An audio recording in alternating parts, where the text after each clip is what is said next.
Hello and good morning, good afternoon, good evening, however it is that you're listening to me today. This is Joe Justice, the Kanawha Valley Hustler, coming to you on today's podcast on September 18th, 2023.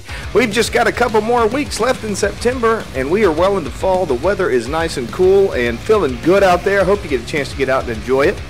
I want to let you know that coming up tomorrow is a pretty exciting thing for me. I will be doing my presentation with Up Next Charlie West. I hope you've had the opportunity to join that. If not, if you call the Charleston Area Alliance, if you haven't registered and you call them, they might be able to help you out. Otherwise, send me a message, drop me a line, let me know.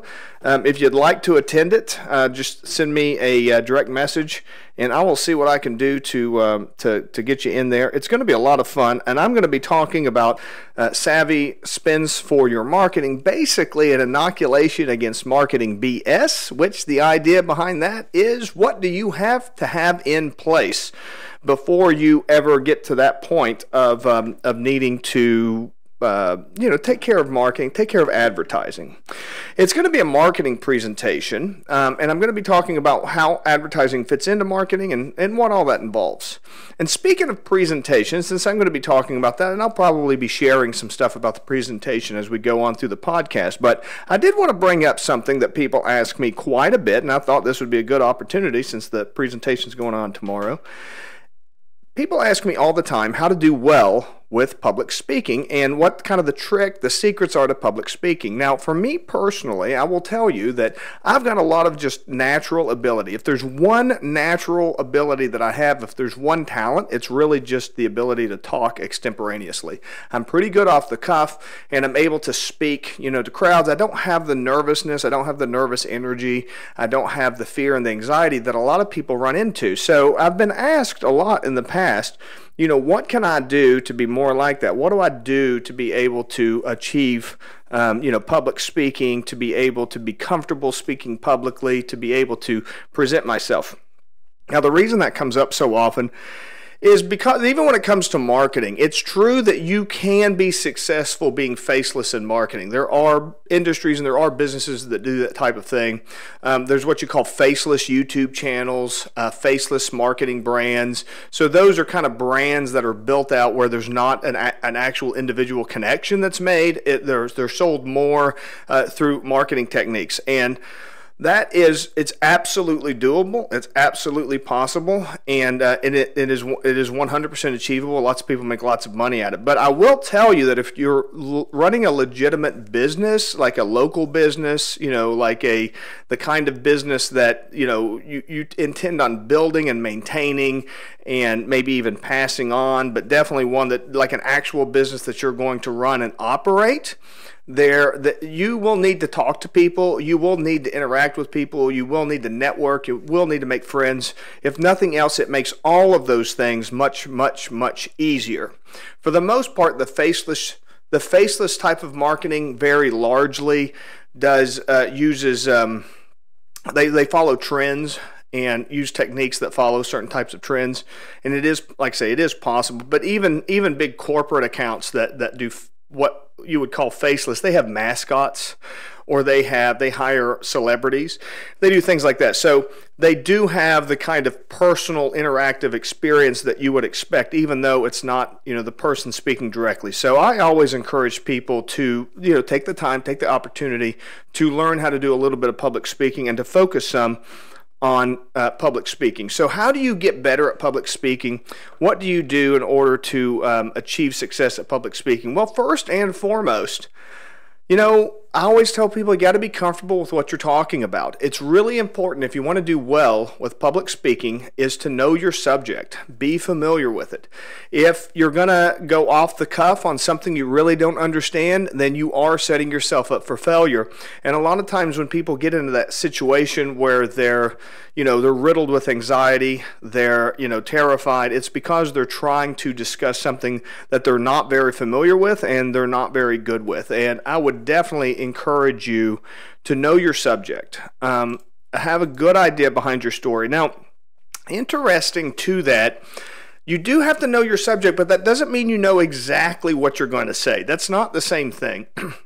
So to say that you know your subject is to say that you understand. So if you're going to be talking about plumbing, and you've only been a plumber for 6 months, you're probably going to run into trouble with public speaking, because there's probably going to be a point where you're going to get outside your comfort zone and you're going to be kind of guessing and hemming and hawing, and you're going to feel lots of anxiety. If you've got 20 years worth of plumbing experience, then you can talk about plumbing right off the cuff because you're familiar with it. So, but that doesn't necessarily mean you're going to be talking about things that you know exactly what you're going to say. That doesn't mean that you're memorizing lines. That doesn't mean that you're memorizing a script. That doesn't mean that you've planned out all these bullet points. You want to be extemporaneous, but you want to be extemporaneous within a field that you're very familiar with. And the cool thing about being extemporaneous is you can work with the crowd to find more interesting topics as you walk through things and talk through things. Somebody might ask an interesting question. Somebody might come at a subject from an interesting angle, and that can really help you out with, creating an interesting experience for the people that are there and listening to you live. Another thing that's super helpful along these same lines is to have a series of stories. Have some stories that impact your topic. So if you want to tell, don't give facts and figures. People don't understand facts and figures.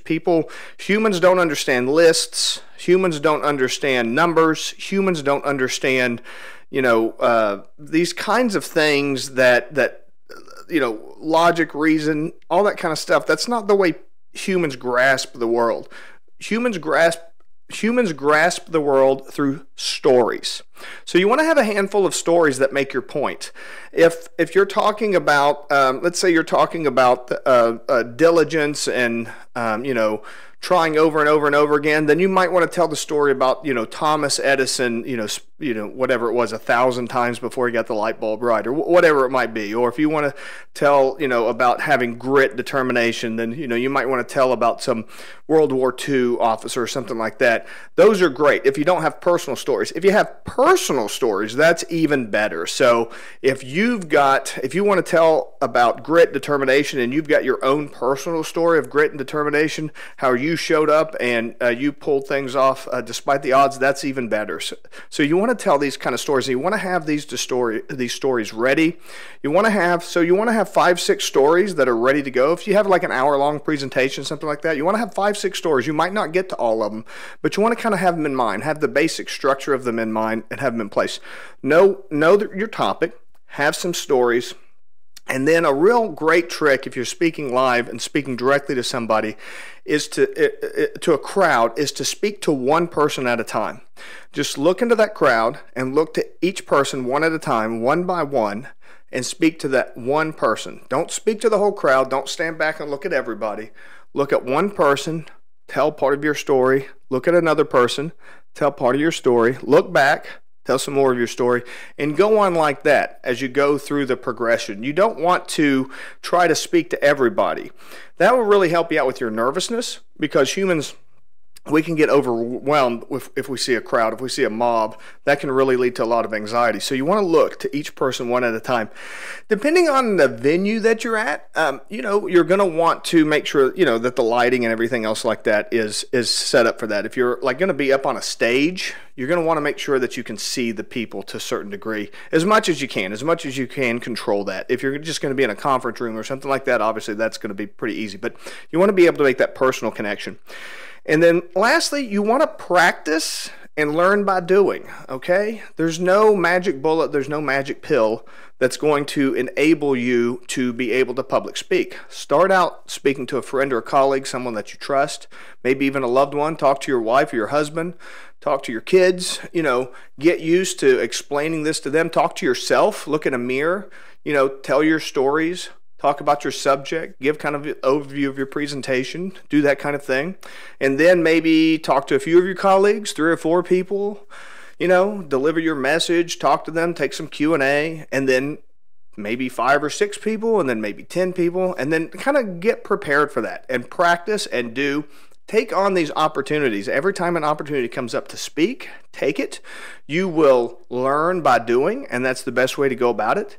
And the one thing you don't want to do, as I wrap up here today, I do want to tell you that the one thing you do not want to do is have a PowerPoint that's just a series of bullet points that you're just going to read off the bullet points, or note cards, and you're just going to read what's on the note cards, whatever that mode is, or a series of notes, whatever it is.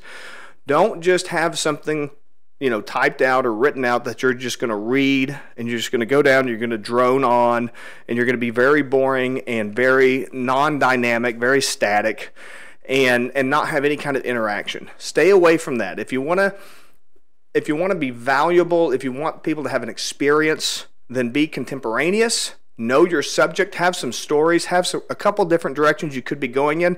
Have an idea of what it is, the information that you're trying to convey, but don't be afraid to go off script and be as dynamic as you possibly can. I hope that you found this interesting today. I hope that you have a wonderful week, and I'm looking forward to seeing you all tomorrow at the Up Next Charlie West Professional Development Series. Hope to see you there. Hope you have a wonderful Monday and stay motivated. And until next time, this is Joe Justice, the Kanawha Valley Hustler, reminding you to hustle hard, hustle smart, and hustle with a smile.